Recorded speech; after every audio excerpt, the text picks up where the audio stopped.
Assalamualaikum warahmatullahi wabarakatuh. Yang pertama-tama marilah kita panjatkan puji syukur kehadirat Allah Subhanahu wa taala yang mana pada hari ini kita semua bisa berkumpul di tempat ini dalam keadaan sehat walafiat.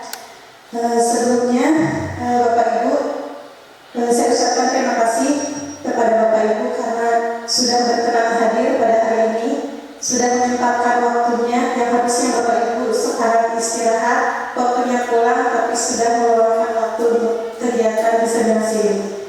Terima kasih Bapak Ibu semuanya. Oke, yang terhormat Bapak Kepala Sekolah yang saya hormati dan juga rekan-rekan guru hebat yang saya hormati.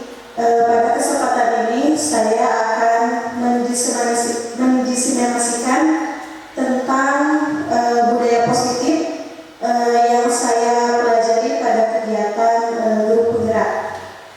Nah, Bapak Ibu, sebetulnya tujuan diseminasi ini yang pertama memang ini sebagai bentuk aksi nyata ya, aksi nyata di guru penggerak bahwa memang saya ini harus mendiseminasikan di sekolah masing-masing.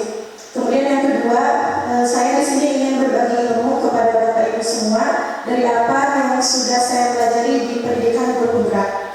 Kemudian yang ketiga, di sini saya ingin bekerja sama dengan Bapak Ibu semua untuk menerapkan budaya positif di sekolah kita. Tentunya dengan menerapkan budaya positif di sekolah kita mudah-mudahan dapat meningkatkan kualitas pendidikan yang terutama di sekolah kita ya Bapak Ibu. Kemudian saya juga di sini itu bukan berarti saya paling bisa gitu ya Bapak Ibu, tapi di sini saya hanya ingin kita sama-sama belajar, kemudian di mana kita bisa meningkatkan kualitas kita sebagai pendidik. Nah Bapak Ibu, mungkin untuk mengefektifkan waktu kita langsung saja ya. Di sini saya akan menjelaskan tentang pemahaman dan penerapan pengalaman budaya positif. Tetapi sebelumnya kita buat dulu kesepakatan kelas. Yang pertama, kita keluar tepat waktu ya Bapak Ibu. Sekarang kita dimulai dari jam 13:15. Mudah-mudahan bisa beres sampai jam 14:15. Kemudian yang kedua, saling menghormati dalam menyampaikan ide atau gagasan, fokus selama diskusi berlangsung, aktif dalam kegiatan. Nah, yang lima boleh makan ya, boleh makan atau minum selama kegiatan berlangsung, selama tidak mengganggu ya. Atau Bapak Ibu mau ditambahkan tidak kesepakatan kelasnya? Cukup? Ya, baik, cukup. Nah, kita langsung ke materi ya, budaya positif. Nah, tapi sebelumnya supaya lebih bersemangat, bagaimana kalau kita ice breaking dulu? Boleh, saya dimohon berdiri ya. Oke, Bapak Ibu ikuti saya. Kita pakai tepukan ya. Kalau nanti kata saya tepuk sekali, tepuk satu kali, tepuk dua kali, tepuk tiga, gitu ya. Tepuk lagi aja, tepuk satu, tepuk dua, tepuk tiga. Satu, pegang hidung. Kalau saya bilang dua, pegang telinga. Kalau saya bilang tiga, pegang hidung dan telinga. Ngerti nggak Bapak Ibu? Iya. Jadi kalau tepuk satu, tepuk dua, tepuk tiga, satu, dua, tiga. Nah, gitu. Ya, siap Bapak Ibu? Siap. Oke. Tepuk dua, dua. Ayo. Satu, tepuk tiga, satu, tepuk satu, tiga. Ayo. Benar. Ini melatih konsentrasi dan ingat juga ya. Coba sekali lagi Bapak Ibu. Siap ya? Ya. Tepuk dua, tiga, ayo ya. Tiga, gini ya, gini tepuk tiga. Satu,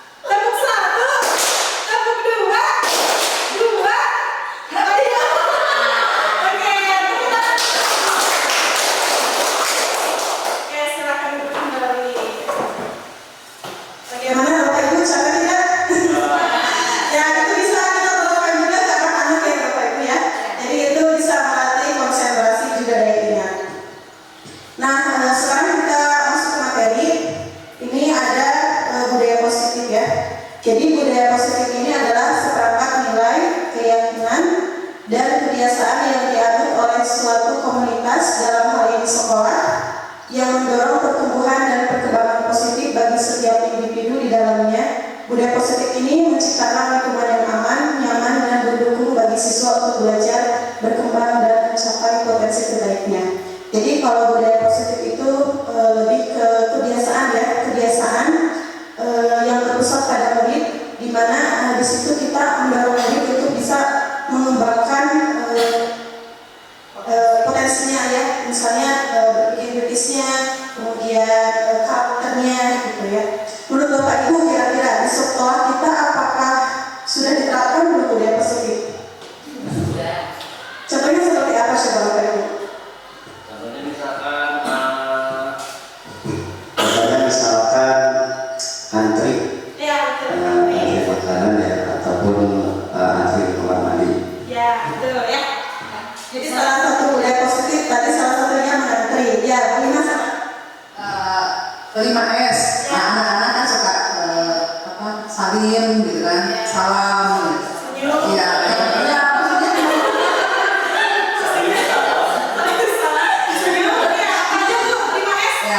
Senyum dulu baru sapa. Senyum dulu, salam baru sapa, terus sopan dan santun.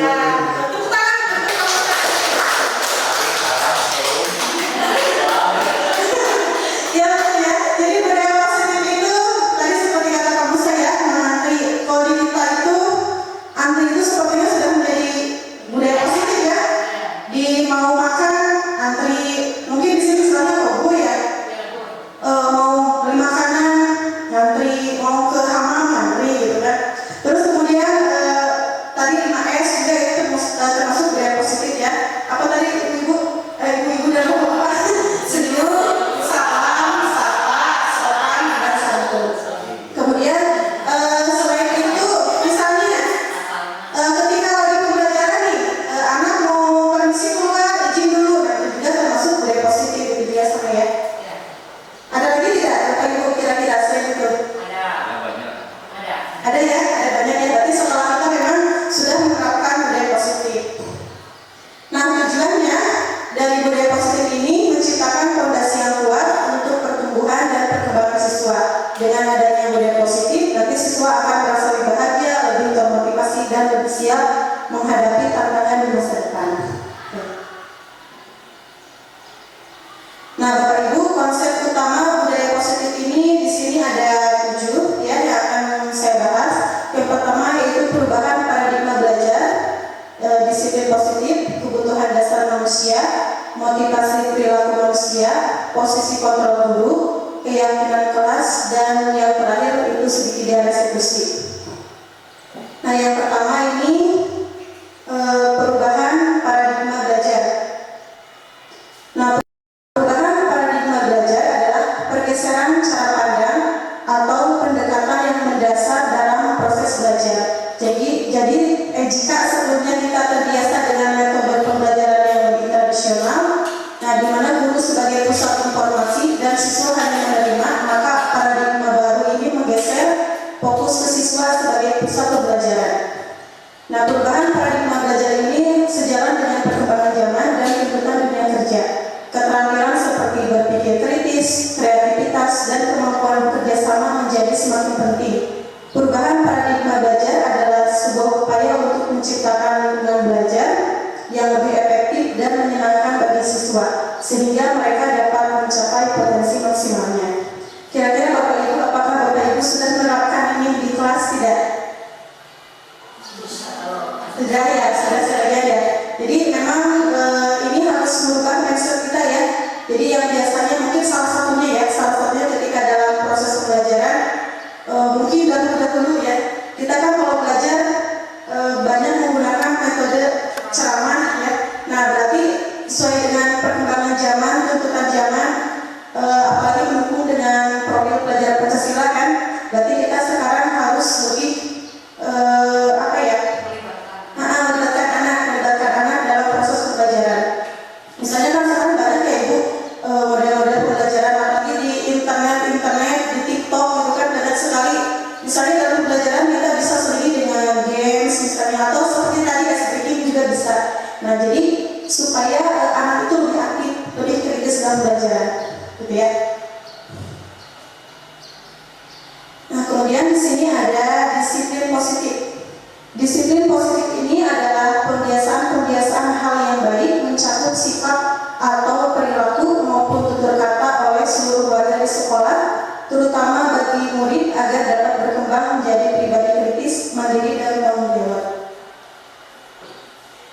Nah, sebagai pendidik, tujuan kita adalah menciptakan peserta didik yang memiliki disiplin diri sehingga mereka berperilaku mengacu kepada nilai-nilai kebajikan universal dan memiliki motivasi dalam diri menuju perubahan perilaku ke arah yang lebih baik. Nah, kalau tadi kan kita mengenal budaya positif ya. Kalau budaya positif kan tadi seperti mengantri ya, 5S. Kalau disiplin positif kira-kira seperti apa Bapak Ibu? Bu Imas. Di kegiatan sehari-hari ketika berpakaian saja dulu, mereka ketika olahraga juga memakai tentu pakaian olahraga, ketika tentu bermain juga bajunya juga tentu beda, itu merupakan salah satunya disiplin keseharian. Oke. Terima kasih ya Bu Imas Imur. Ya betul tadi kata Bu Imas Imur, misalnya ketika mau berpakaian olahraga, gunakan olahraga. Ketika mau ke sekolah, nanti pakai seragam sekolah. Atau misalnya disiplin positif itu bisa dalam bentuk seperti ini Bapak Ibu. Misalnya nih, ada anak-anak, dia ini misalnya melanggar aturan. Nah, alih-alih kita memberikan hukuman, nah tapi anak ini kita ajak berdiskusi, dibicarakan gitu. Kenapa alasan melanggar ini? Bagaimana kita melatih bahwa perbuatan itu salah. Terus bagaimana cara memperbaiki kesalahannya?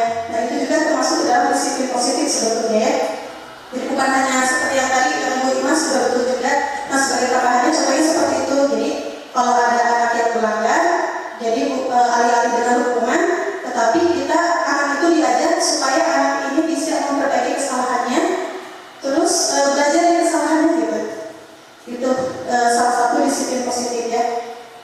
Jadi anak ini dia jadi kalau disiplin itu anak ini berinteraksi dengan individu gitu, tentang bagaimana kita langsung berinteraksi kepada individunya, itu kalau disiplin positif. Tapi kalau budaya positif itu lingkungannya, seperti misalnya contoh, kita ingin menerapkan anak ini supaya bisa bekerja sama.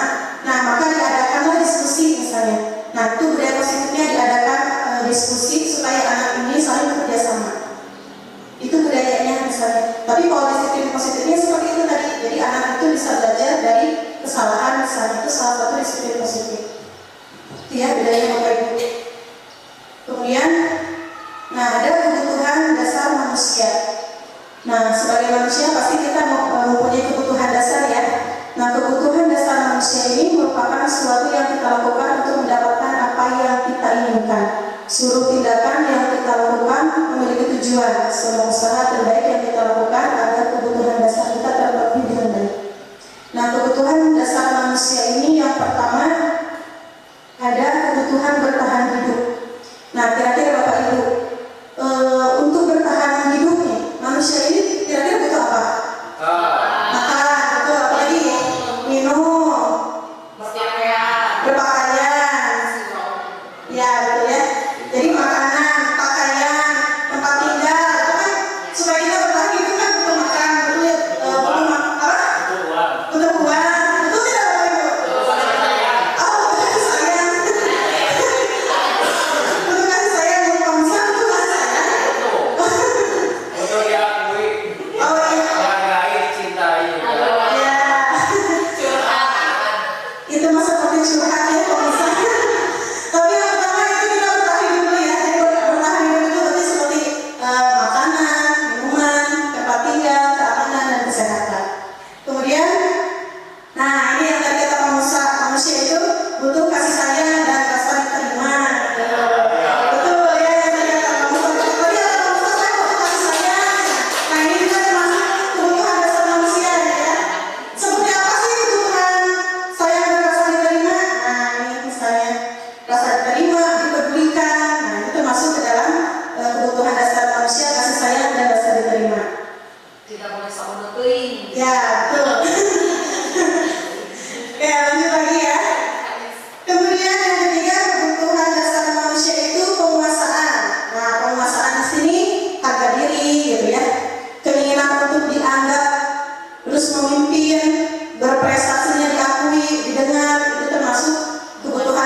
dasar manusia penguasaan. Ya. Kemudian yang keempat ada kebebasan. Kebebasan itu ya mandiri, kita bebas untuk menentukan pilihan, mencoba hal-hal baru, itu kan kebebasan ya. Kemudian mampu mengendalikan arah dirinya, itu juga termasuk kebutuhan dasar manusia, kebebasan. Nah yang terakhir, kesenangan. Kita hidup itu kesenangan Bapak Ibu ya. Bermain gitu kan, humor, tertawa itu kan kesenangan ya. Jadi ada 5 ya, ada 5 dasar kebutuhan manusia. Yang pertama bertahan hidup, kasih sayang dan rasa terima, penguasaan, kebebasan, dan kesenangan. Lanjut Bapak Ibu. Oke, motivasi perilaku manusia. Nah, menurut Dian Gosen dalam bukunya Restructuring School Discipline, betul begitu Bu Ida saya? Dinyatakan ada 3 motivasi perilaku manusia. Yang pertama itu untuk menghindari ketidaknyamanan atau hukuman. Nah, misalnya seorang anak dia ini rajin belajar karena takut dimarahi oleh orang tuanya. Jadi dia ini rajin belajar bukan karena dia untuk mau dia sendiri, tetapi dia takut dihukum sama orang tuanya, karena dihukumnya ya nanti dimarahi sama orang tuanya gitu. Jadi itu merupakan perilaku manusia menghindari ketidaknyamanan atau hukuman. Kemudian yang kedua, untuk mendapatkan imbalan atau penghargaan dari orang lain. Kira-kira contohnya seperti apa Bapak Ibu? Mendapatkan imbalan atau penghargaan dari orang lain, kira-kira apa coba? Oke, gimana Bunda? Ya, seperti misalnya di kelas, guru menawarkan siapa yang bisa mengerjakan tugas-tugasnya nanti kasih bintang. Nah, sehingga anak-anak itu mau mengerjakan itu karena ingin mendapatkan imbalan atau penghargaan dari gurunya. Oke, betul. Bisa berikan aplaus untuk Ida. Oke, betul ya. Jadi misalnya anak ini mengerjakan tugas yang ke depan nanti dikasih bintang misalnya. Atau misalnya suatu karyawan nih, dia bekerja lembur supaya dapat bonus misalnya, itu juga kan termasuk mendapatkan imbalan atau penghargaan dari orang lain.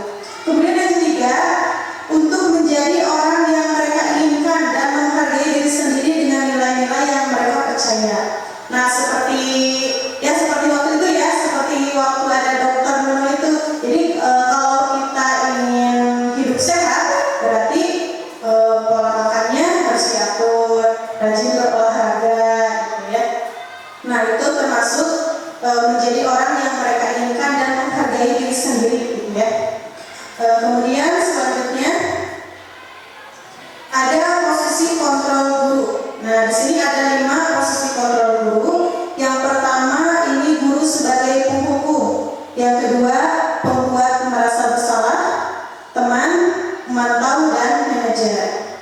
Nah, kira-kira ibu dan bapak guru di sini posisi kontrol ibu bapak guru ini sebagai apa nih di kelas ini? Apakah penghukum, pembuat merasa bersalah? Pak Musa sebagai apa Pak Musa? Oh, teman. Bu Mas Tati sebagai apa? Oh, sahabat. Ibu, Umi. Oke, lanjut ya. Nah, contoh penerapan 5 posisi kontrol guru. Nah, misalnya seperti ini. Ada siswa yang tidak memakai atribut lengkap saat upacara bendera misalnya. Nah, kalau misalnya posisi kontrol guru ini sebagai penghukum, nah maka di sini kata gurunya itu misalnya seperti ini. Hormat pada bendera selama 1 jam. Jadi ketika anak melanggar aturan, hukumannya itu harus hormat pada bendera selama 1 jam. Nah, berarti di sini posisi kontrol gurunya itu sebagai penghukum. Kemudian selanjutnya pembuat merasa bersalah. Misalnya seperti ini. Berapa kali ibu harus memberitahu kamu selalu saja mengecewakan ibu. Jadi ketika berbicara seperti ini kan anak-anak juga santri merasa ada perasaan bersalah gitu ya. Maka di sini posisi gurunya itu di sana sebagai pembuat merasa bersalah. Kemudian yang ketiga, nah sebagai teman ya, tadi Pak Musa katanya sebagai teman. Nah, bestie ya, contohnya seperti ini ya. Ayo dong ikuti aturan sekolah. Tolong bantu ibu ya sekali ini. Ya sudah, tidak apa-apa. Dan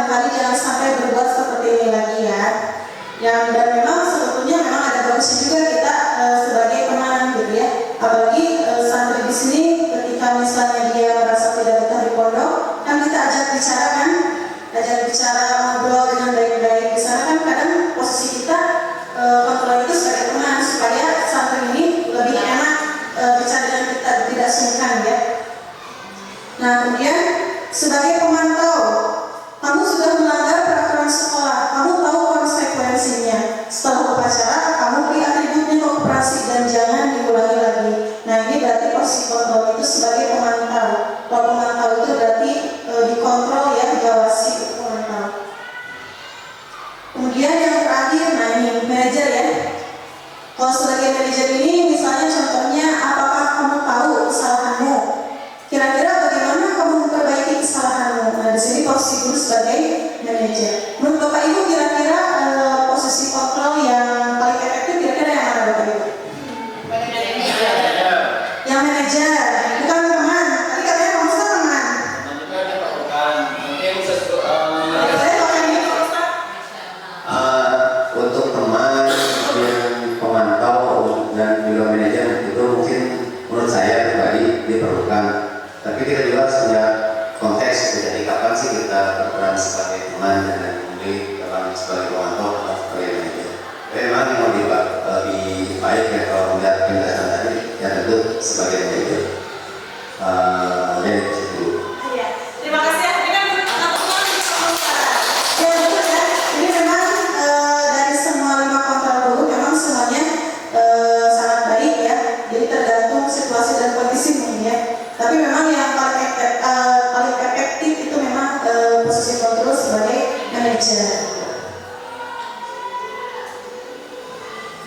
Nah ini ya, jadi posisi kontrol itu karakteristiknya ya Bapak Ibu.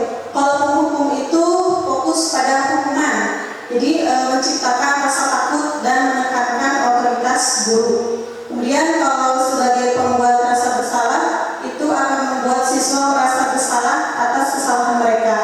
Kemudian sehingga bisa menghambat motivasi belajar.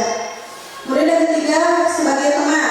Nah sebagai teman ini terlalu akrab dengan siswa, sulit menegakkan aturan dan kehilangan otoritas. Jadi kadang kalau kita terlalu dekat juga gak baik juga ya sebetulnya. Kadang memang jadi kalau saat kita terlalu dekat memposisikan sebagai teman, kadang santri itu jadi agak kurang hormat gitu sama kita, karena mungkin mereka merasa oh udah dekat ini sama ibu, sama bapak gitu.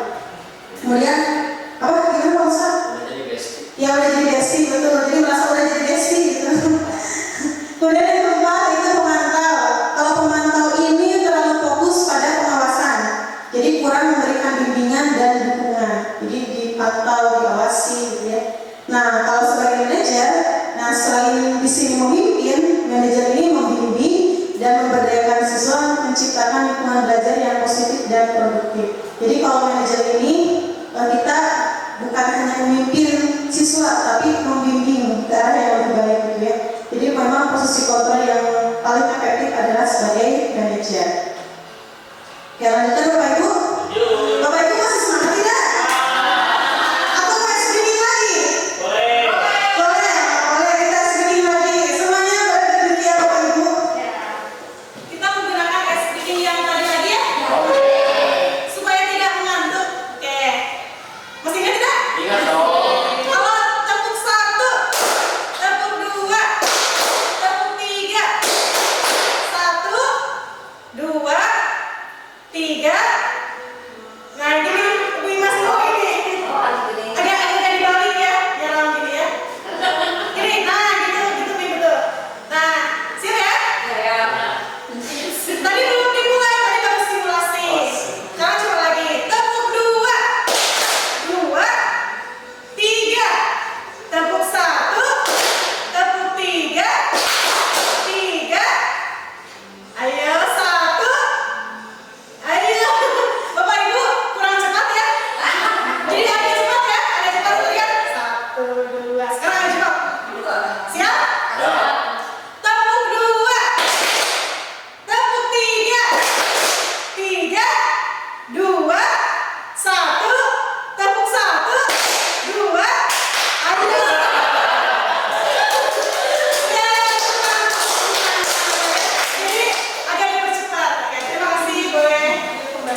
Oke, lanjut. Nah, ayolah lakukan demi ibu ya. Apa nih? Oke. Kalau untuk teman baca ya. Bisa. Oke. Apa yang telah kamu lakukan? Pemantau.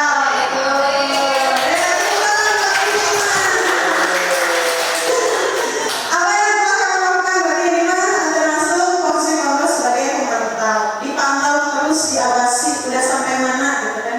Apa yang telah kamu lakukan? Nah, kayak udah ya yang tadi 5 posisi kontrol. Sekarang kita lanjut lagi ke keyakinan kelas. Nah, Bapak Ibu, mengapa sih keyakinan kelas bukan peraturan kelas? Kenapa ya? Ada yang bisa menjawab? Kenapa keyakinan kelas itu bukan peraturan kelas? Oke, tidak. Iya, di sini ya terima kasih kepada Ibu Sri.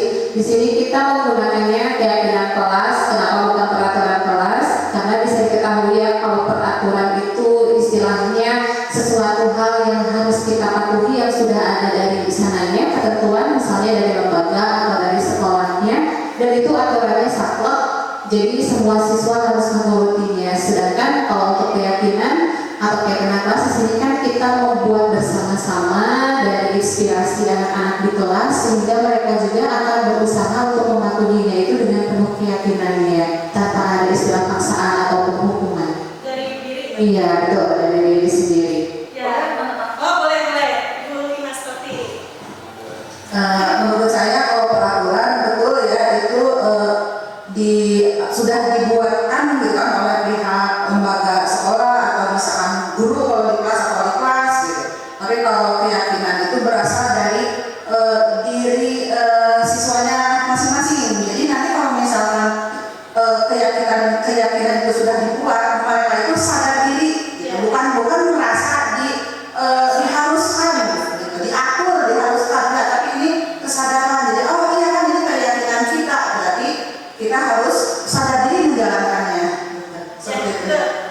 Bukan cuma Ibu Mas dan Bunda, betul ya. Jadi kalau keyakinan itu lebih dari diri ya, lebih ke diri gitu. Tapi kalau peraturan itu suatu yang harus dipatuhi gitu ya. Jadi kalau peraturan itu berfokus apa yang tidak boleh dilakukan.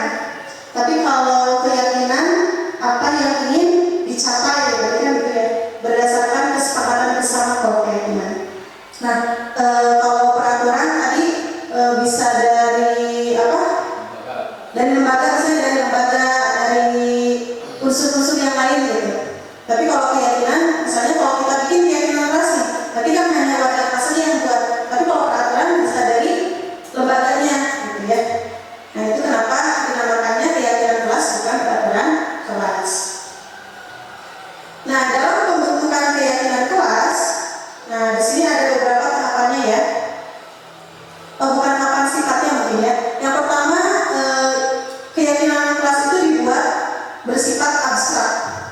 Jadi bersifat abstrak ini keyakinan kelas itu dibuat atas persetujuan bersama.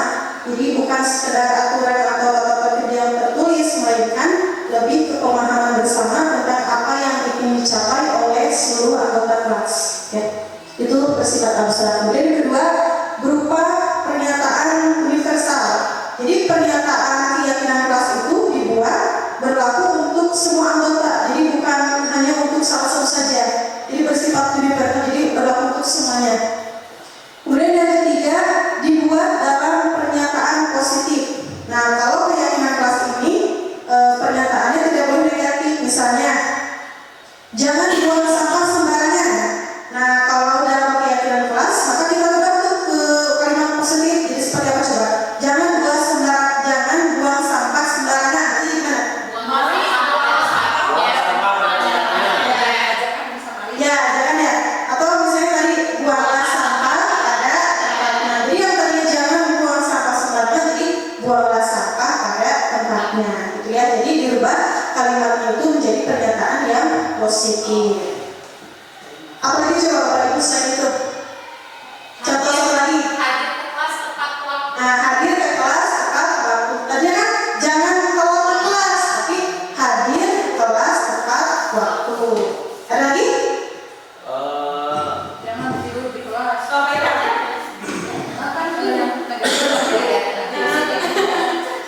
Setiap siswa harus saling menghormati, atau belajar adalah proses yang berkelanjutan.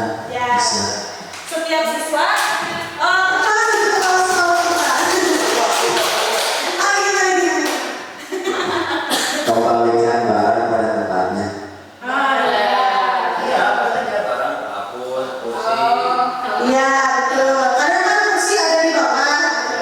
Kalau berantakan, kita kan. Iya, betul ya. Tadi kalau yang Pak Irfan saling menghormati. Jadi kalau segini, jangan mengganggu teman, tapi saling menghormati antar teman. Misalnya tadi seperti itu ya. Jadi dibuat dalam kalimat yang positif. Kemudian sedikit saja agar mudah diingat. Nah, pernyataannya jangan terlalu panjang-panjang Bapak Ibu ya. Karena kalau panjang-panjang susah diingat ya. Jadi yang simpel saja, yang penting jelas dan mudah dipahami, mudah diingat. Kemudian sesuai dengan kondisi kelas dan sekolah sehingga mudah diterapkan. Kemudian yang terakhir, semua warga sekolah atau warga kelas dilibatkan saat membuat keyakinan kelas. Ya karena keyakinan ini kan hasil kesepakatan bersama, berarti semua warga, misalnya kalau keyakinan kelas, berarti semua warga kelas juga turut andil ya untuk membuat keyakinan kelas. Nah itulah ya Bapak Ibu ya, pembentukan keyakinan kelas. Sudah menerapkan ini Bapak Ibu? Ya, lalu kita pernah membuat keyakinan kelas ya. Oke, kita lanjutkan lagi.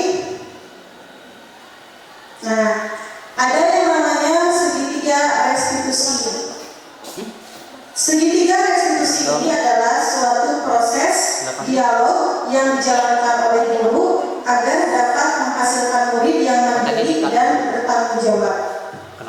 Jadi Bapak Ibu, kalau misalnya ada anak yang melakukan kesalahan, terkadang kan kita langsung menghukumnya atau memberikan sanksi. Nah, maka di sini sebetulnya ada penyelesaian itu dengan menggunakan segitiga restitusi. Ya, jadi dengan segitiga restitusi ini, anak ini belajar dari kesalahannya. Jadi tidak langsung diberikan hukuman. Gitu. Biarkan mereka belajar dari kesalahannya supaya kesalahannya itu tidak terulang kembali. Nah, ada 3 tahapan dalam segitiga restitusi. Nah, yang pertama itu menstabilkan identitas. Kemudian yang kedua, validasi tindakan yang salah. Dan yang ketiga, menanyakan keyakinan. Jadi ada 3 tahapannya. Nah, yang pertama, menstabilkan identitas berarti mendorong siswa untuk berefleksi bahwa tindakannya itu salah. Jadi ketika ada anak yang melakukan kesalahan, kita ada dulu bicara, ditanyakan dulu kabarnya seperti apa. Jadi supaya anak itu tidak kaget ketika dipanggil sama guru. Jadi ditanya dulu, didekati dulu, itu menstabilkan identitas. Nah, mungkin contoh kata-katanya seperti ini. Nah, tidak apa-apa berbuat salah, misalnya, atau berbuat salah itu wajar. Tidak ada manusia yang sempurna. Ibu juga pernah melakukan hal itu. Kamu berhak merasa begitu. Misalnya contoh, itu hanya sebagai contoh saja ya. Kata-katanya misalnya dalam menstabilkan identitas seperti itu. Kemudian yang kedua ada validasi tindakan yang salah. Validasi tindakan yang salah ini adalah upaya untuk membantu siswa mengidentifikasi kebutuhan dasar yang mendasari mereka melakukan kesalahan. Jadi ketika anak melakukan kesalahan, kita tanya dulu, kenapa anak itu sampai melakukan kesalahan seperti itu? Ditanya alasannya kenapa. Jadi jangan langsung, kalau kita kan kadang menjudge gitu langsungnya, tapi ditanya dulu kenapa sih anak melakukan kesalahan. Nah, salah satu contoh kata-katanya misalnya seperti ini. Kamu pasti punya alasan mengapa melakukan itu. Kemudian apa yang membuatmu melakukan itu. Kemudian apa yang kamu harapkan dengan melakukan itu. Nah, itu validasi tindakan yang salah.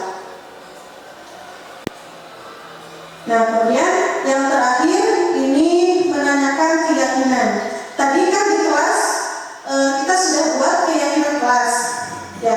Nah, maka dalam segitiga restitusi ini langkah terakhirnya siswa itu ditanya tentang keyakinan. Nah, mengajak siswa menemukan cara untuk berperilaku lebih baik dan tidak melanggar tata tertib sekolah. Nah, saya seperti ini kata-katanya.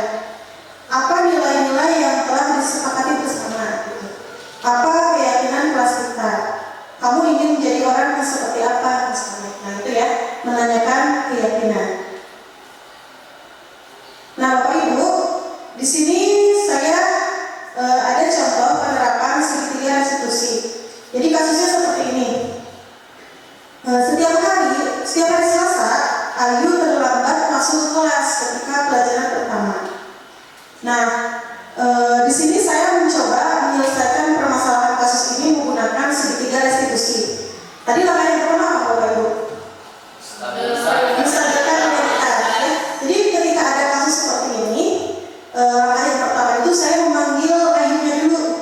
Ya, Ayunya dulu saya panggil, kemudian Ayunya ini saya tanya dulu, misalnya disapa dulu sama saya dengan tersenyum, gitu ya, supaya anak ini tidak tegang. Ketika dipanggil itu, oh saya dipanggil sama Ibu Ida, kenapa ada apa ya? Langsung sundul gitu kan, mau dimarahin atau gimana? Nah kita stabilkan dulu identitasnya, ditanya dulu kabarnya seperti apa hari ini, apa yang sedang kamu lakukan hari ini, misalnya seperti itu. Terus ditanya juga kira-kira kamu dipanggil sama ibu karena apa nih? Mungkin ketika ditanya dia tiba-tiba sadar, oh ternyata saya hari ini bikin kesalahan, terlambat pas pelajaran berbeda, misalnya contoh seperti itu. Nah, ketika anak ini setelah distabilkan identitas, terus langkah yang kedua tadi apa? Validasi ya, validasi tindakan yang salah. Nah setelah itu saya tanya tuh ke Ayu, kenapa kamu setiap hari Selasa datang ke kelasnya selalu terlambat? Ibu yakin kamu pasti punya alasan. Nah, saat itu saya tanya alasannya kenapa? Oh ternyata kalau setiap hari Selasa dia ini jadwalnya lari ya. Kalau kita kan lari hari Selasa. Nah ternyata setelah lari ini Ayu ini tidak langsung mandi gitu. Jadi dia itu diam dulu, bukannya langsung ngantri, dia malah pengen paling akhir aja. Katanya dia biar nyantai mandinya gitu. Jadi dia menunggu dulu gitu. Terus ngobrol terus sama teman-teman. Gimana Musa? Akhirnya lah kesana kemari mencari halaman. Oh alamat betul. Ini teman-teman. Sekarang mah alamatnya sudah ketemu katanya Musa.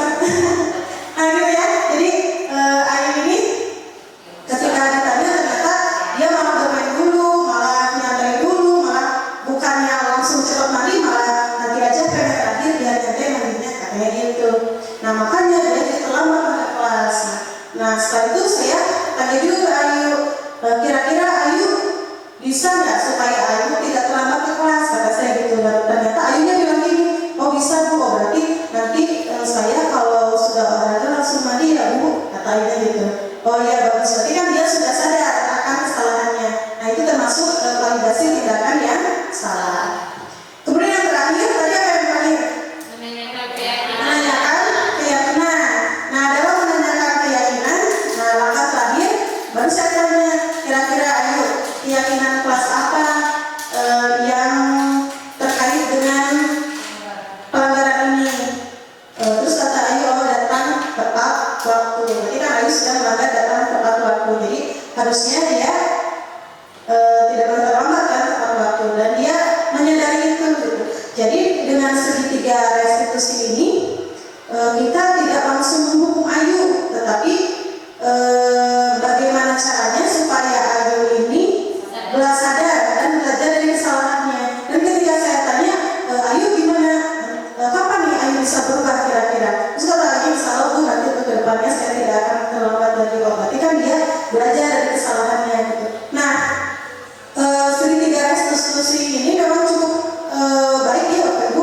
Jadi ketika ada anak yang melanggar aturan, tidak usah langsung hukum sebetulnya, tapi kita bisa menggunakan segitiga restitusi.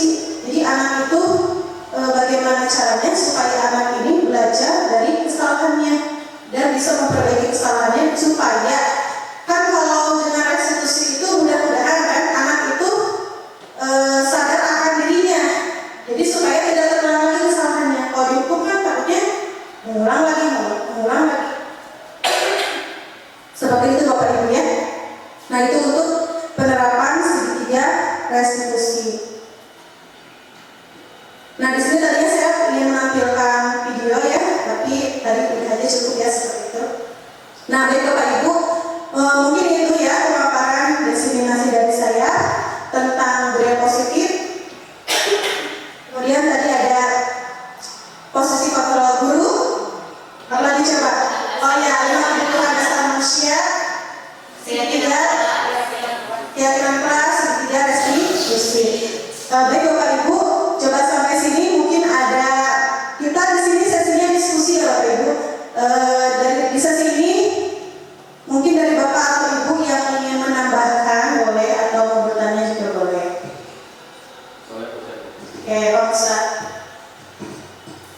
terima kasih atas kesempatan yang diberikan.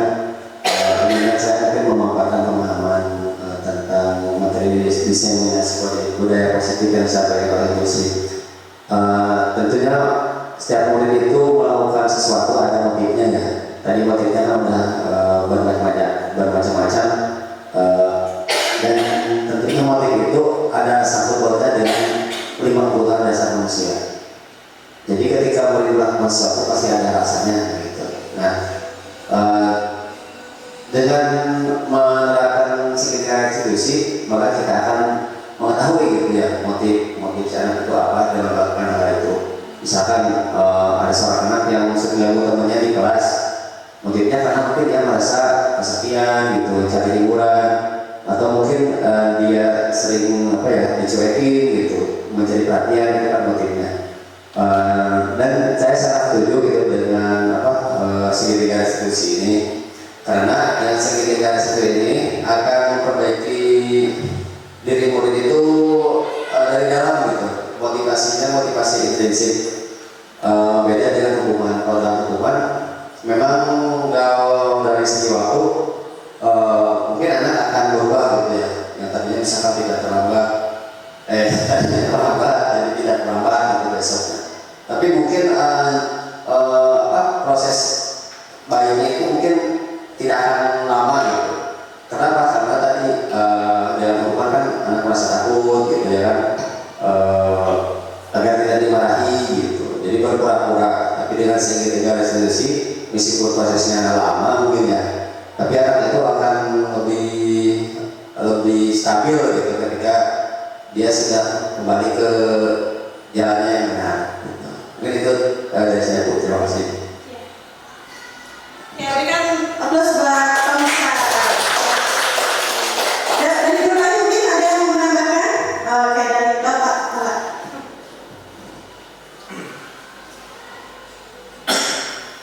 Terima kasih kepada Ibu Sri yang sudah memaparkan tentang budaya positif secara jelas. Ini menjadi inspirasi bagi kami di tataran pemangku kebijakan, karena ini menjadi hal baru, ini menjadi sesuatu hal positif yang memang harus kita terapkan, terutama budaya positif ini karena kita sekolahnya berbasis pondok pesantren, maka ini sangat sesuai dengan karakter sekolah kita yang ada di pondok pesantren. Maka budaya positif ini saya harapkan ke depannya nanti bisa dilaksanakan dalam kegiatan P5, di mana mungkin nanti kita mengangkat tentang perundungan ataupun bullying. Kita mencoba melakukan pencegahan, jangan sampai ada kasus ataupun sesuatu yang berbau dalam perundungan ataupun bullying yang memang itu sangat bertolak belakang dengan ajaran Islam. Makanya dari itu saya berharap nanti pengaplikasiannya dari diseminasi ini, rencana tindak lanjutnya mungkin nanti bisa dikomandoi langsung oleh Bu Sri bekerjasama dengan Wakasih Kurikulum untuk pelaksanaannya dalam kegiatan P5, dan tentunya kami dari jajaran stakeholder insya Allah akan mendukung secara sepenuhnya, apalagi ini sebagai salah satu pembentukan dari karakter profil pelajar Pancasila. Mungkin itu saja Bu Sri yang dapat saya sampaikan. Terima kasih. Assalamualaikum warahmatullahi wabarakatuh. Bisa berikan aplaus buat Bapak. Terima kasih ya kepada Pak Ilham dan Pak Musa yang telah memberikan pencerahan. Nah, kemudian yang terakhir ini menanyakan keyakinan. Tadi kan di kelas kita sudah buat keyakinan kelas, ya. Nah, maka dalam segitiga restitusi ini langkah terakhirnya siswa itu ditanya tentang keyakinan.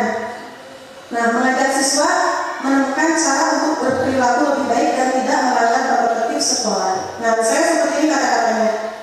Apa nilai-nilai yang telah disepakati bersama? Gitu. Apa keyakinan kelas kita? Kamu ingin menjadi orang yang seperti apa misalnya? Nah, itu ya, menanyakan keyakinan.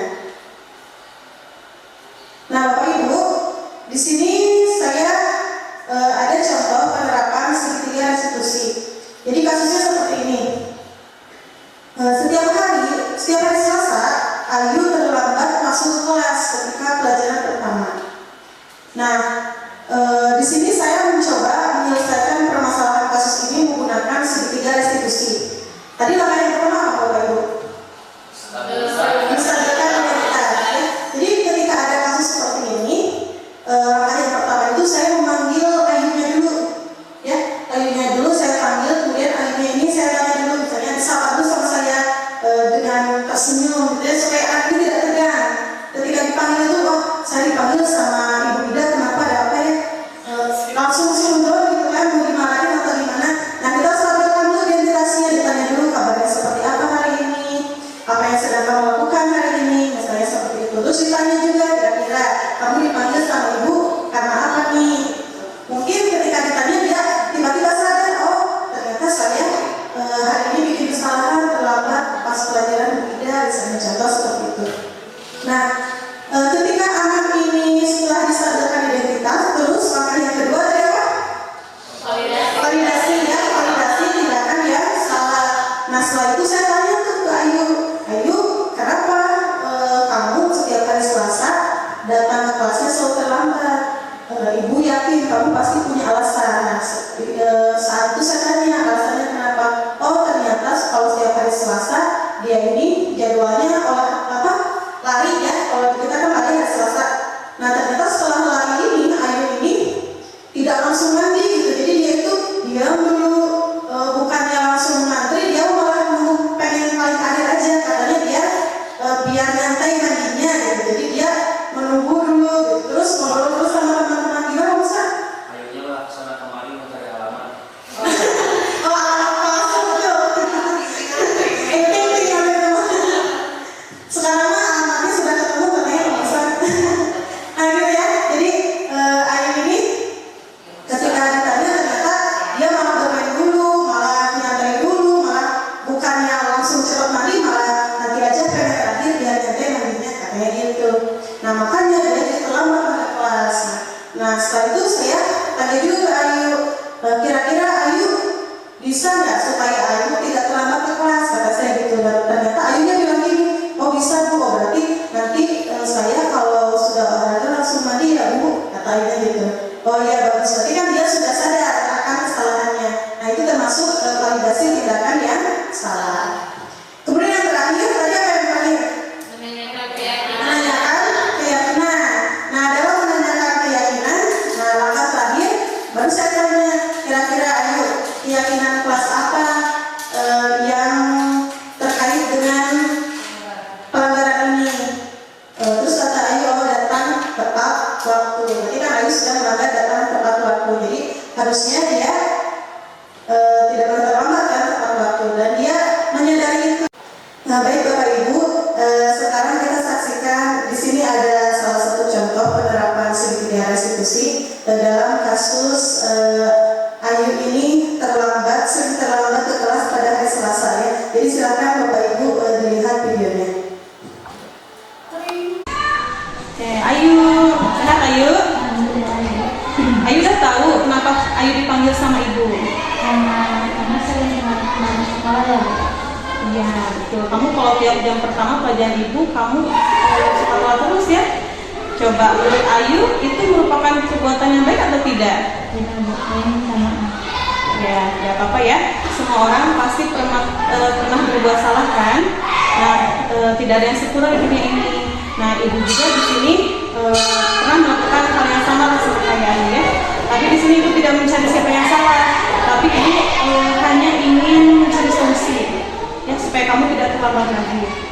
Coba, ibu pengen tahu nih, kenapa alasan kamu kenapa suka terlambat ke kelas? Anak tuh kalau pagi-pagi setiap hari Selasa kalau bisa dia tuh suka diam dulu.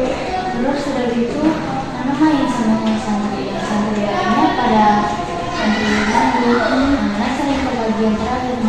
jadi sekarang Jadi karena kamu main dulu gitu ya. Oke. Baik Ayu, bermain itu boleh ya, tetapi kita harus bisa membagi waktu. Kira-kira coba ada nggak solusinya biar Ayu nggak terlambat lagi ke kelas? harus Ya, betul. Nah, berarti mulai dari sekarang ya, kamu harus pintar membagi waktu. Bermain itu boleh, tapi kan ada waktunya. Jadi biar kamu nggak terlambat masuk kelas, kamu harus pintar membagi waktu, ya. Nah, Ayu, kira-kira mulai kapan nih Ayu bisa melakukan hal ini supaya kita lakukan lagi? selanjutnya besok ibu, insya Allah saya akan bisa berkomitmen untuk selalu kita pakai. Oke, baik, terima kasih ya.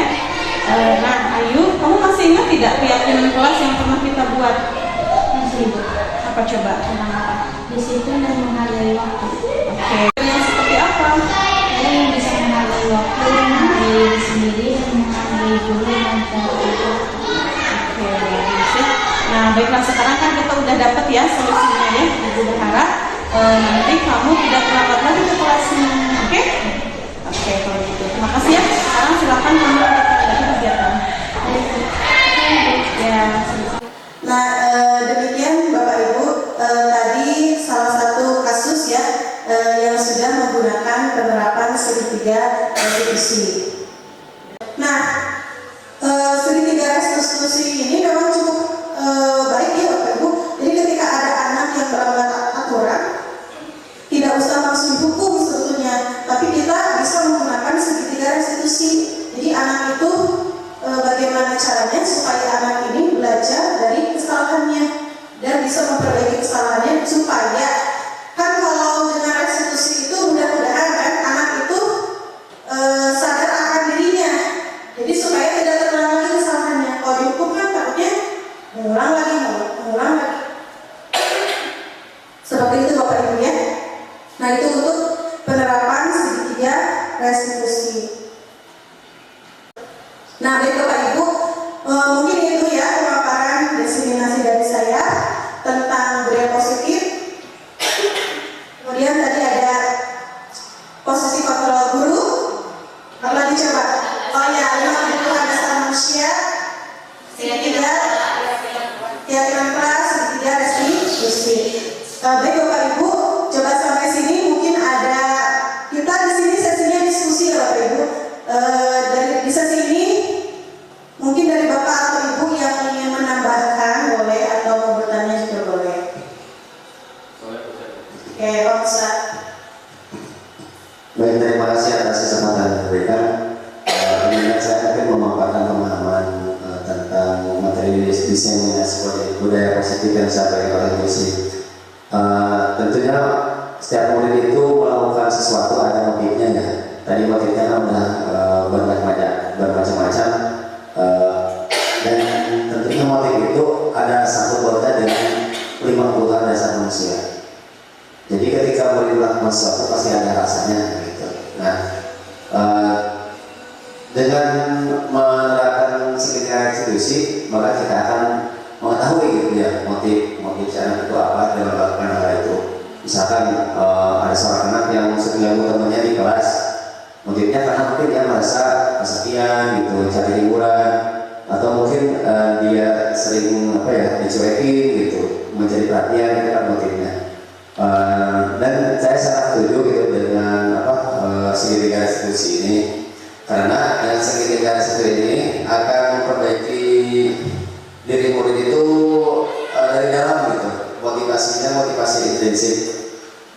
Beda dengan hukuman. Kalau dalam hukuman memang dari segi waktu mungkin anak akan berubah gitu ya, yang tadinya misalkan tidak terlambat jadi tidak terlambat gitu besoknya, tapi mungkin proses baiknya itu mungkin tidak akan lama gitu. Kenapa? Karena tadi dalam hukuman kan anak merasa takut gitu ya kan,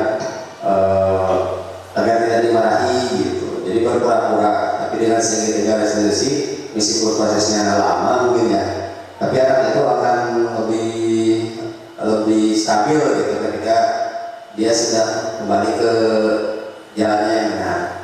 Mungkin itu dari saya, Bu. Terima kasih. Ya, berikan aplaus buat pemirsa. Dari itu lagi mungkin ada yang mau menambahkan? Oke, dari Bapak.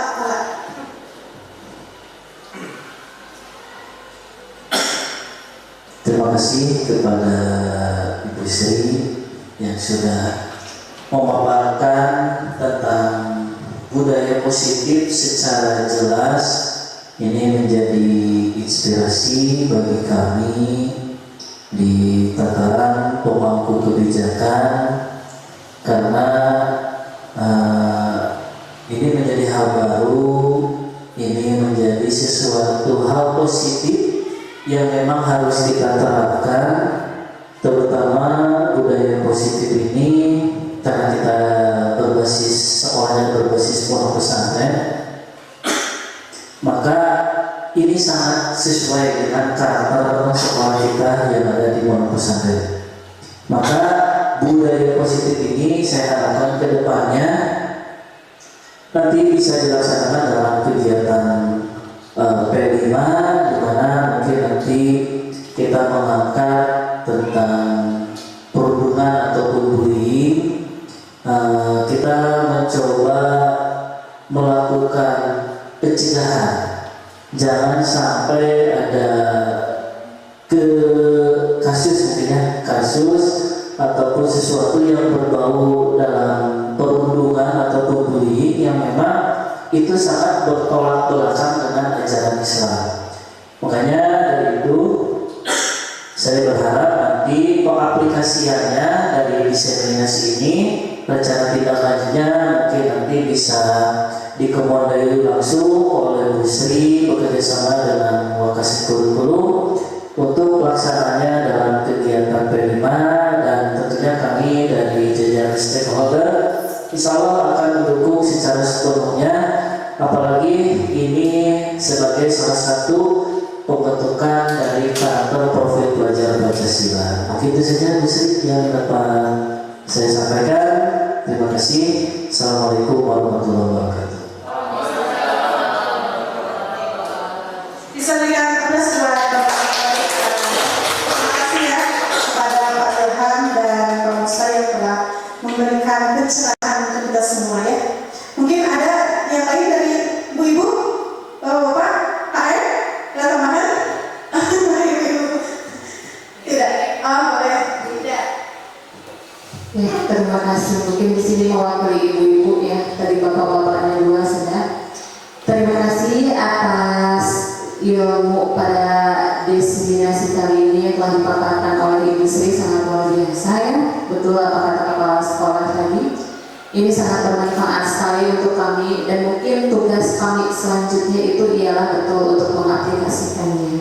Artinya kita semua di sini punya peran masing-masing untuk mewujudkan sekolah yang memiliki budaya yang positif. Maka dari itu seluruh stakeholder yang ada dari mulai kepala sekolah, guru dan peserta didiknya otomatis harus ada kolaborasi atau ada sinergitas. Apalagi di sini kita sudah langsung dihadiri oleh bapak kepala sekolahnya ya, yang begitu luar biasa memimpin acara ini. Mudah-mudahan betul apa yang akan diterapkan nanti ke depannya itu bisa terlaksana dengan baik, dengan dukungan dari semuanya, kolaborasi dari semuanya, insya Allah semuanya berjalan lancar. Terima kasih. Berikan aplaus lagi Mbak Ibu juga. Terima kasih ya Bapak Ibu ya. Terima kasih telah memberikan masukan juga. Mudah-mudahan memang betul ya, budaya positif ini tidak bisa hanya dilakukan oleh satu atau dua orang guru, tapi ini kita ini harus berkolaborasi, bekerja sama untuk menciptakan budaya positif ini ya.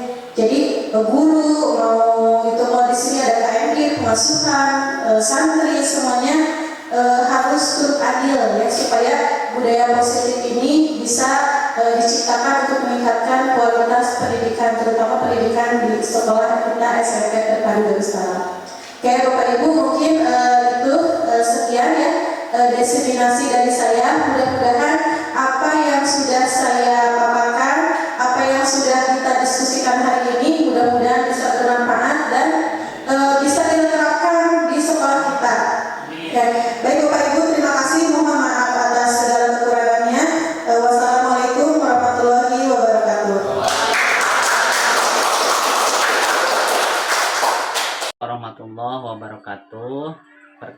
Perkenalkan, saya Aib Saifullah, rekan kerja dari Bu Sri Dasmiatin, CGP Angkatan 11 dari Kabupaten Tasikmalaya.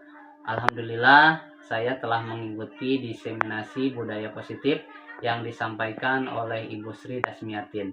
Dan alhamdulillah, materi yang disampaikan sangat jelas, serta diberikan contoh-contoh real nanti ketika pelaksanaan di lapangan. Mudah-mudahan kami semua bisa melaksanakan apa-apa yang telah disampaikan dalam diseminasi ini. Terima kasih. Wassalamualaikum warahmatullahi wabarakatuh. Assalamualaikum warahmatullahi wabarakatuh. Saya Noksiti Fatimah, guru SMP Terpadu Darussalam, yang merupakan rekan dari Ibu Sri Dasmiatin, yang mana beliau sedang mengikuti program calon guru penggerak. Saya mau berbagi pengalaman tentang mengikuti kegiatan diseminasi yang diadakan oleh Bu Sri. Beliau sedang menjelaskan tentang budaya positif dengan sangat jelas dan komunikatif. Mudah-mudahan saya dapat menerapkan budaya positif tersebut dalam kehidupan sehari-hari saya di sekolah. Terima kasih. Wassalamualaikum warahmatullahi wabarakatuh.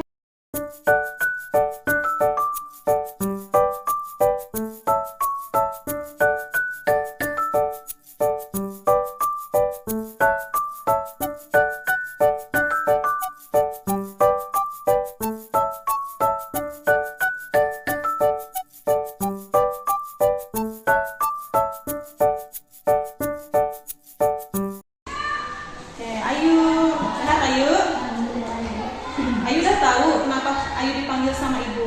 Karena sering banget sekolah ya. Iya betul. Kamu kalau tiap jam pertama pelajaran ibu, kamu sekolah terus ya. Coba menurut Ayu itu merupakan perbuatan yang baik atau tidak? Tidak, minta maaf. Ya, tidak apa-apa ya. Semua orang pasti pernah berbuat salah kan. Nah, tidak ada yang sempurna di dunia ini. Nah, ibu juga di sini pernah melakukan hal yang sama lah seperti Ayu ya. Tapi di sini ibu tidak mencari siapa yang salah, tapi ibu hanya ingin mencari solusi ya supaya kamu tidak terlambat lagi. Coba ibu pengen tahu nih, kenapa alasan kamu kenapa suka terlambat ke kelas? Karena tuh kalau pagi-pagi setiap hari Selasa nggak bisa, tapi suka diam dulu. Terus sudah gitu, anak main sama santriannya pada santri lagi. Anak sering ke bagian terakhir, jadi suka terlambat. Jadi karena kamu main dulu gitu ya. Oke, baik Ayu.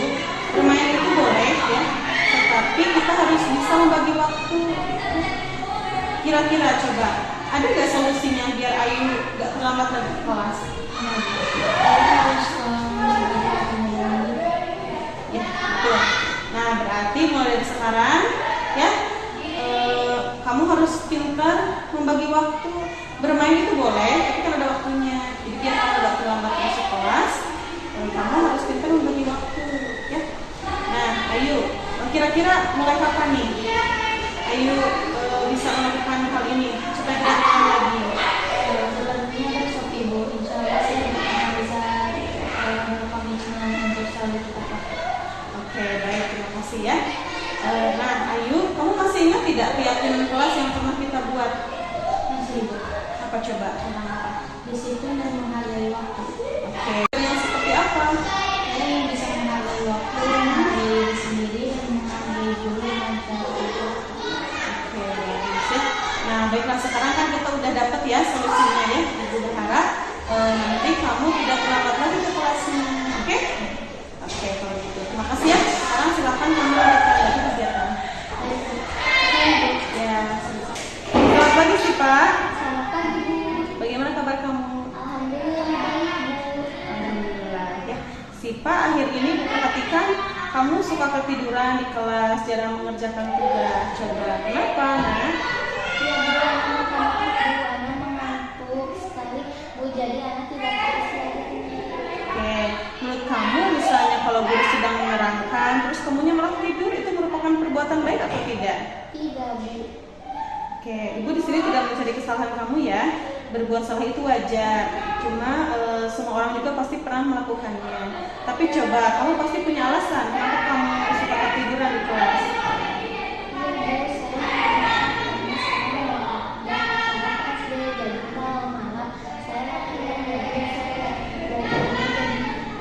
Oh gitu. Jadi memang latihan PS ini sudah jam berapa?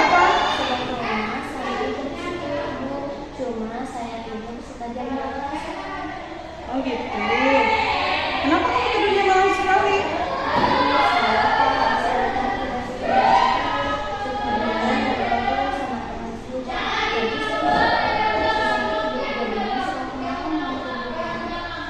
Coba menurut kamu bisa nggak kira-kira kamu memperbaiki permasalahan ini? Bisa sih Bu. Coba kira-kira solusinya apa nih supaya kamu nggak ketiduran lagi di kelas? Saya kalau habis sholat langsung tidur ya Bu. Bermain kan bisa besok hari. Iya betul sekalian ya. Jadi ada waktunya kita buat istirahat, ada waktunya juga kita buat main ya.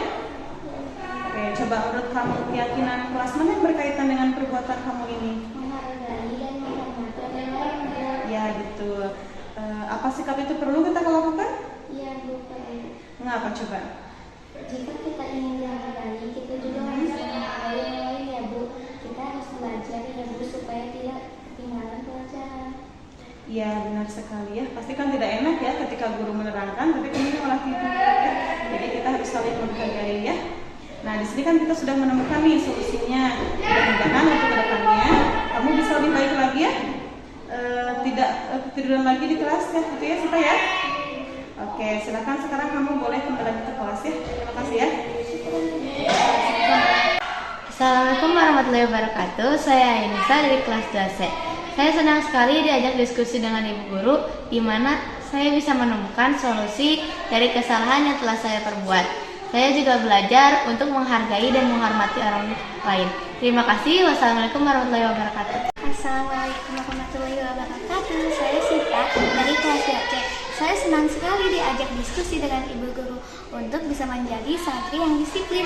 Dari diskusi tadi saya menjadi belajar supaya saya tidak begadang lagi. Jadi saya tidak terlambat lagi masuk kelas dan lebih menghargai waktu, bisa membagi waktu dengan bijak. Terima kasih. Wassalamualaikum warahmatullahi wabarakatuh. Warahmatullahi wabarakatuh. Waalaikumsalam warahmatullahi wabarakatuh. Selamat pagi semuanya. Semangat ya karena masih jam 9. Nah hari ini Ibu ingin mengajak kalian untuk membuat sebuah peraturan di kelas ini. Ya. Nah pastikan kalian menginginkan kelas yang nyaman tidak? Pengen nyaman pengen? Damai pengen? Nyaman dan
Ini kan tadi tidak membuang sampah sembarangan, buang sampah pada tempatnya, tidak membuang sampah pada kolong meja.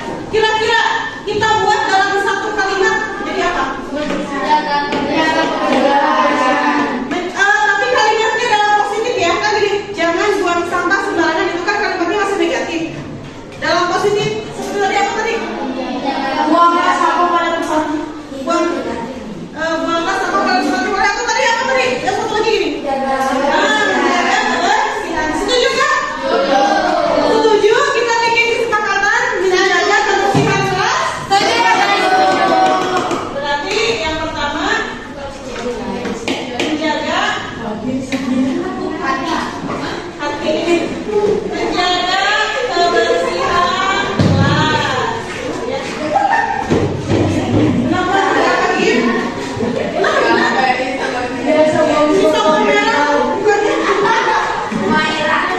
Yang kedua lanjut.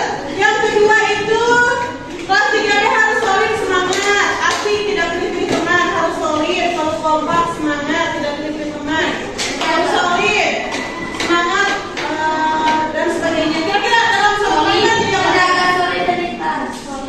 Harus solid. Menjaga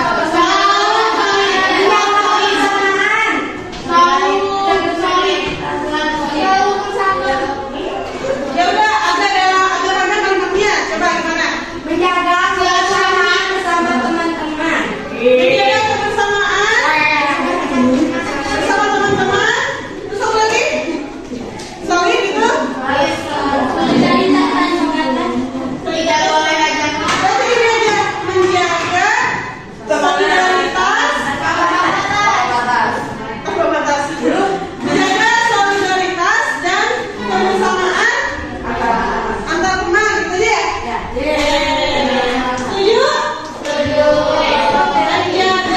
tadi? Solidaritas dan kebersamaan antar teman.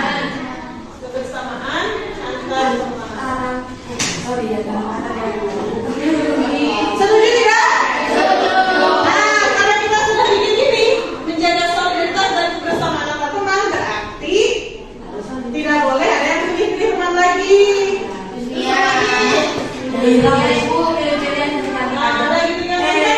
Tidak boleh pilih-pilih kan? Nah, berarti yang ketiga, di kelas tidak saling sindir. Jangan saling sindir. Pengen selalu solid. Kira-kira kalau saling sindir, kalau dalam solid apa? Masuk solid. Kalau saling menghormati, masuk gak sih? Masuk gak saling menghormati? Masuk ya? Berarti supaya tidak saling sindir, berarti kan kita harus saling menghormati. Ya. Berarti yang ketiga, saling menghormati antar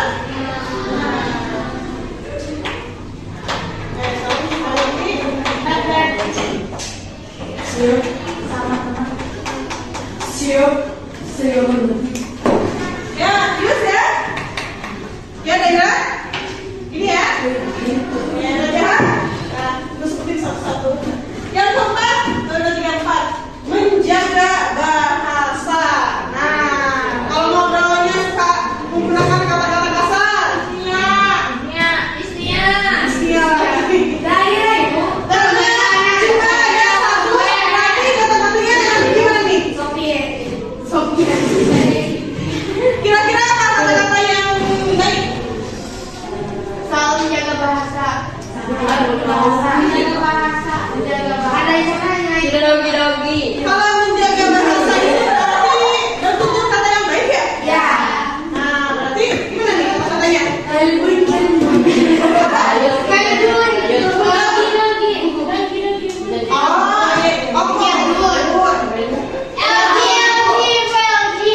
Apa?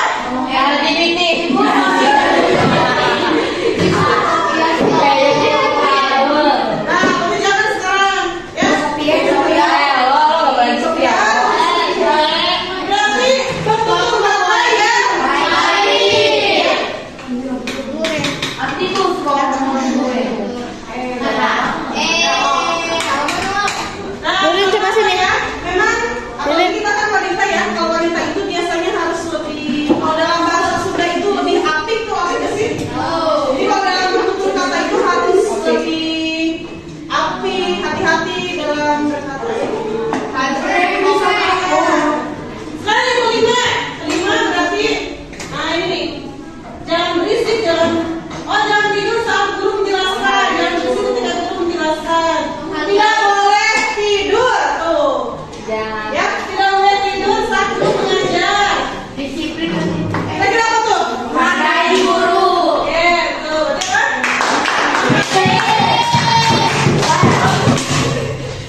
Thank you.